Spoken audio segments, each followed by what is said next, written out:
ছাগলের মুটে দিয়েছে। কোথায় মুতে দিয়েছে ছাগলে? খাটাতে। ছাগলে খাতায় হাতে লেখা করেছিলি মুতে দিয়েছে? হ্যাঁ। তো তুই কি খাতাটা কি ছাগলের কাছে রাখতিস নাকি?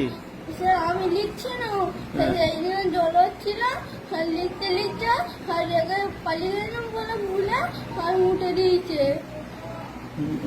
পুরো মুতে দিয়ে খাতা নষ্ট হয়ে গেল? হ্যাঁ না তুই লিখিস নি? স্যার লিখেছি, সত্যি বলছি। ক পাতা লিখেছিলি? 20 পাতা করে।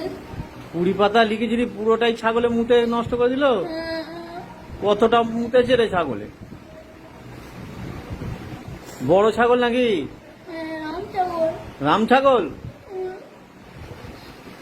এমন অত পাতা লিখলি, তা ছাগলে এমন পেচ্ছাপ করলো মুদলো যে তোর সব পাতা ভিজে নষ্ট হয়ে গেল?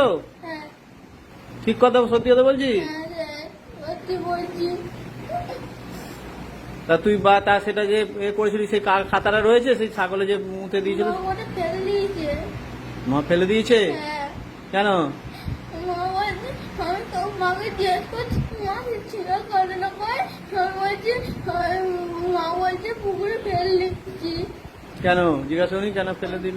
বলছে কেন ফেলে দিচ্ছি, আমি বলছি মা এই যে কেন ফেললি, বলছে যে আবার লিখে নিবি। বেশ কথা বলছিস রে। কটা সাবজেক্টে লিখেছিলিস? কিসের কিসের লিখেছিলিস? বাংলা, ইংরাজি, অঙ্ক আর পরিবেশ। অতগুলো খাতা কত পাতা করে লিখেছিলি? 20 পাতা করেছো। সব 20 পাতা করে সব লেখা অতগুলো খাতায় ছাগলে মুতে দিল? হ্যাঁ। কি ছাগল রে, কত পেচ্ছাপ করেছে রে, অনেক নাকি? হ্যাঁ। খুব বড় ছাগল? হ্যাঁ।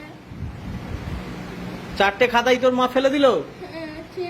ছিঁড়ে সব একটা একটা করে ছিঁড়ে লিখছে।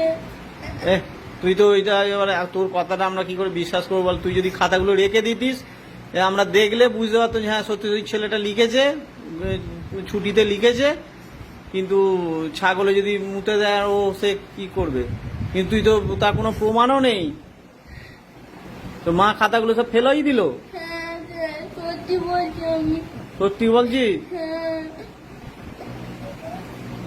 আচ্ছা, কোথায় ফেলে দিয়েছিল খাতাগুলো? পুকুরে জলে। পুরো জলে ফেলে দিল? হ্যাঁ। অন্য জায়গায় ফেললে তো পাওয়া যেত। তাহলে এবার কি হবে তো? আর লিখেছিস কিছু? হ্যাঁ। তাই এবার ছাগলের কাছে রাখিস কেন খাতা? খাতা বই কি ছাগলের কাছে রাখে?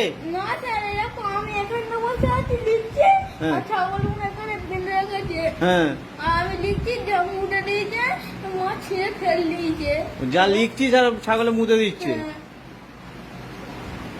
আর ছাগলের কাছে বসে পড়াশোনা করবি? ছাগলের কাছে বসে কেউ পড়াশোনা করে? না।